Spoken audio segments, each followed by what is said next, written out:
Заман өзгөргөн сайын тилибизге жаңы сөздөр кошулуп жатат. Контент, тренд, челлендж жана башка. Мына ушул сөздөрдү биз дайыма эле угуп жүрөбүз, дайыма колдонобуз.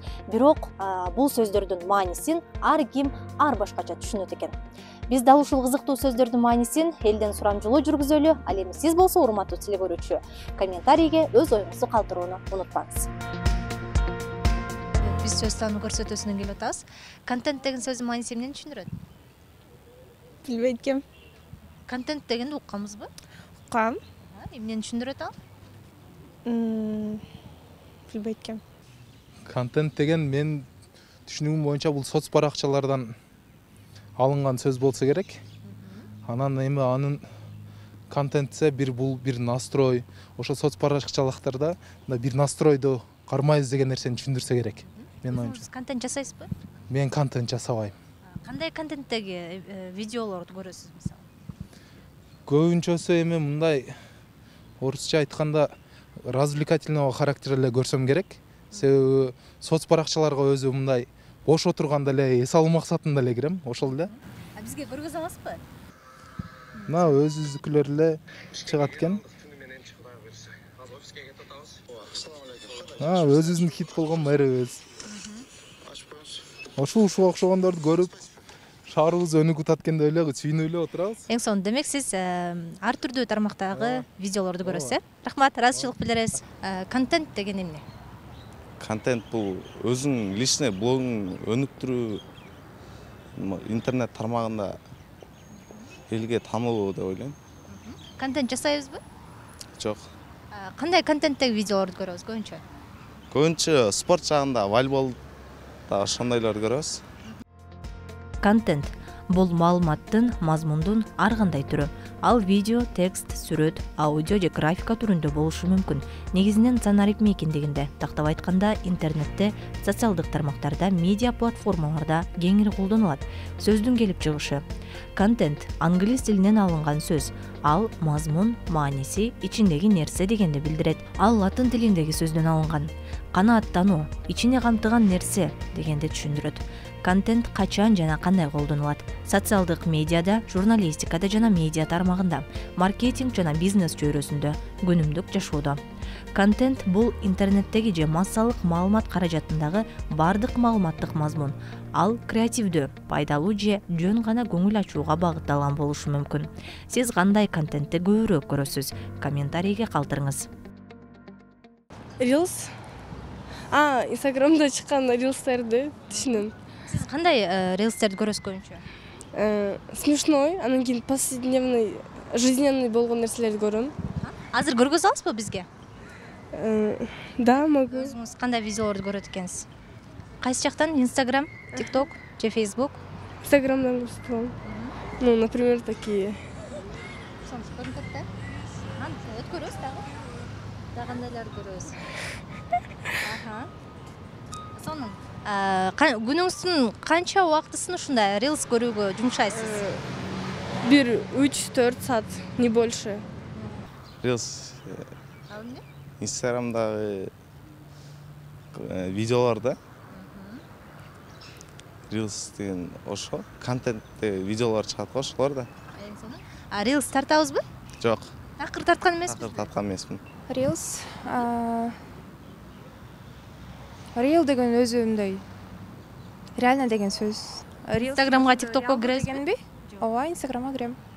Инстаграмдан рилс көрөсүзбү? Рилстар түшүп калат.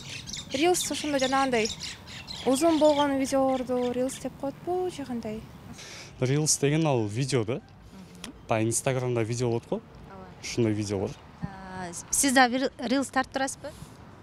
Такыр тартпайсызбы? Кандай рилстерди көрөсүз? Больше всего машины. Reels бул Instagram жана Facebook'тагы кыска видеолор. Алар адатта 15-90 секундага чейин созулуп, музыкалык фон, эффекттер жана монтаждык инструменттер менен коштолот. Reels'тер көңүл ачуучу, маалымат берүүчү же креативдүү контент жаратуу үчүн колдонулат. Сөздүн келип чыгышы. Англис тилинен которгондо бобина, чийме тасма же айланып жаткан нерсе деген маанини билдирет. Бул сөз киноиндустрияда тасмалар катталган пленкаларды түшүндүрүү үчүн колдонулган. Instagram 2020-жылы Reels функциясын TikToктун популярдуулугуна жооп катары ишке киргизген.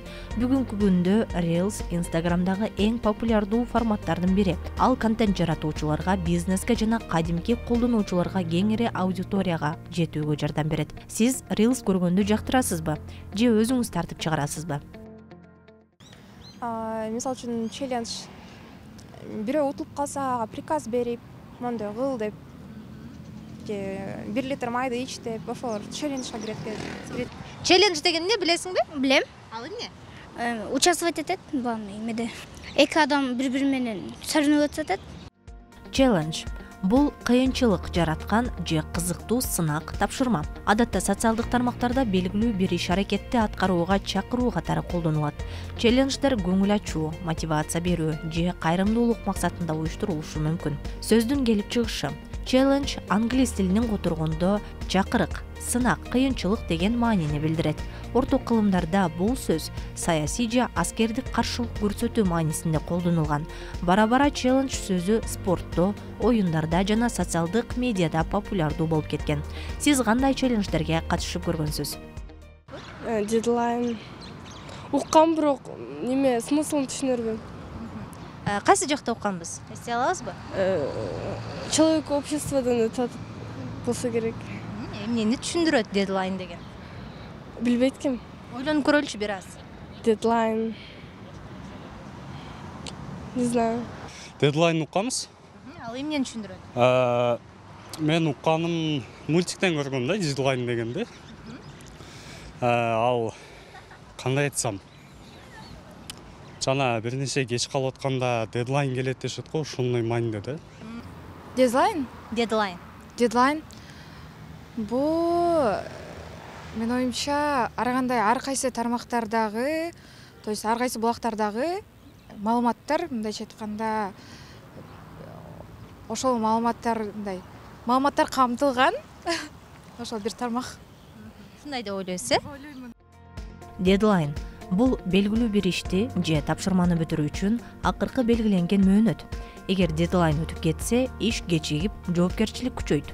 Бул термин көбүнчө окууда, иштөөгө байланыштуу тапшырмаларда жана долбоорлордо колдонулат. Сөздүн келип чыгышы: дедлайн англис тилинен алынган сөз. Ал өлүм сызыгы деген маанини билдирет.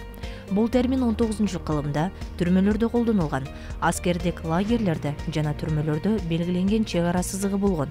Ал сызыктан өткөн туткундарды атып салышчу. Кийинчерээк бул сөз журналистикага, андан соң бизнеске жана билим берүү тармагына өтүп, акыркы мөөнөт деген мааниде колдонулуп баштаган. Биз сөз таануу көрсөтүүсүнөн келип атабыз. Көрөсүзбү негизи? Ооба, элтерден көрүп турабыз. Сонун. Айтыңызчы, хейт деген сөздүн мааниси эмне? Хейт деген сөз, типа хейтер сыяктуу бир сөз го дейм да бир. Хейтер эмне кылат? Жалган маалыматка окшогон сөз го дейм, жалган нерсе тараткан сөз дейт, хейтер деп коет го дейм. Видео чыкса же башка бир нерсе чыкса, ошо мындай эме болот да, элдерге таркалып, хайп болуп ушундай болот да, хейт болот. Хайп эмес, хейт. Билбейт экен. Мисалы, комментарий жазышат го. Ошо билбейт экен. Мисалы, сизге суроо берейин, мына. Сиз видео чыгардыңыз, сизге аябай мыкты болуптур деген комментарийлер бар. Аны менен кошо ушулдагы видео жаман экен деген сыяктуу комментарийлер бар да. Ушул экөөнүн кайсынысы хейтке кирет? Мына жаман сөз жазгандар кирет да, хейтерлер ушулар кирет. Сизге ушундай учур катталганбы сизде? Жок, өзүмдө эмес, мындай башка бир адамдардын, мындай ырчылардын эмесине кирип калсам, ошо хейтерлер жазат да. Сиз өзүңүз жазгансызбы? Жок, өзүм жазбайм. Только окуп коем. Бир иштин адамдарга көбүнчө кошумчалап жарыялоо деген түшүндүрөт. Хейт деген эмне билебизби? Жок. Уккан эмеспизби? Рахмат. Хейт бул бирөөгө же бир нерсеге карата терс пикир билдирүү, жек көрүү, сындоо же агрессивдүү мамиле жасоо. Көбүнчө социалдык тармактарда жана интернетте кеңири колдонулат. Сөздүн келип чыгышы: хейт англис тилинен алынган сөз. Жек көрүү, терс мамиле деген маанини билдирет. Ал байыркы англис тилиндеги жек көрүү, өчкө алуу сөзүнөн келип чыккан. Хейт көбүнчө социалдык медиада популярдуу адамдарга, контент жаратуучуларга же белгилүү брендтерге карата айтылган терс комментарийлер, катаал сындар жана каралоо түрүндө кездешет. Сиз хейтке туш болгон учурларыңыз барбы? Комментарийге жаза кетиңиз. Адамзат ой жүгүртүүсүн өзгөртсө, тили да өзгөрөт. Контент, челлендж, reels, мына ушул сыяктуу дагы да болсо жаңы неологизм сөздөр, бул жаңы доордун сөздөрү.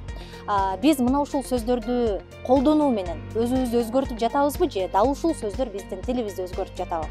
Мына ушул суроого жоопту сизден күтүп калабыз, урматтуу теле көрүүчү. Ал эми сөз таануу көрсөтүүсүнөн кийинки көрсөтүүлөрдө кызыктуу сөздөрдү талкуулап, алардын маанисин чечмелеп, изилдеп көрүшкөнчө саламатта калыңыздар.